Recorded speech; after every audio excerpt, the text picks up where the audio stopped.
When someone is in the middle of a mental health crisis, their behavior can seem unpredictable or even non-compliant. But often, it's not about defiance, it's about fear, confusion, or emotional distress. Experts say that understanding this is key. When police officers are trained to recognize the signs and respond appropriately, they can de-escalate situations safely, protecting not just the individual in crisis, but themselves and the public as well. We realized that we were having some challenges with crisis intervention and the use of force when it comes to clients with mental health conditions in the community. In addition to that, we also picked up that police officers themselves needed support in taking care of their own mental health. It's not just about the use of force. In many cases, officers' decisions have come under fire, especially when dealing with people who have mental health challenges. There have been troubling instances where these individuals were left vulnerable, and some say they were even taken advantage of.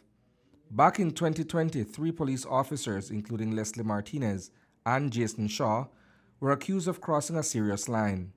They allegedly tried to cover up an incident involving a man and a woman they found in a compromising situation. What makes this even more troubling, both individuals reportedly suffer from mental illness, raising serious concerns about abuse of power and the treatment of vulnerable people.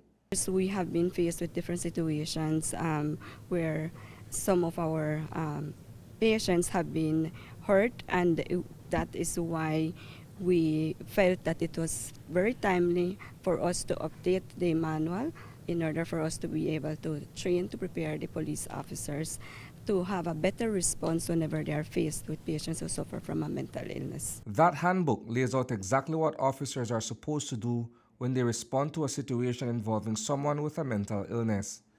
It's meant to be their guide for handling these encounters with care and professionalism. After 2 decades, the mental health manual, the mental health policy for the department need revision.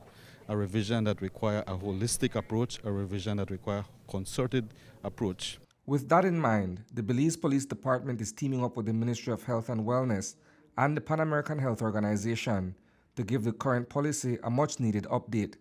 They're working together to make sure it reflects the realities of dealing with mental health in the field. The revision is more than just procedural adjustment. It's a recognition that we are moving towards a more progressive department, a department that requires a more balanced approach that balances public safety and human dignity. Far too often, people living with mental illness end up behind bars when what they really need is medical care. That's where proper training makes a big difference. When officers know how to recognize the signs, they can steer someone toward treatment instead of jail, connecting them with the help they actually need. Just a few weeks ago, Belizeans were left stunned and outraged. A 57-year-old retired nurse, Alair McDougall, was sent to prison simply because she couldn't pay a $48 bill. What made the situation even more heartbreaking? She's living with a mental illness.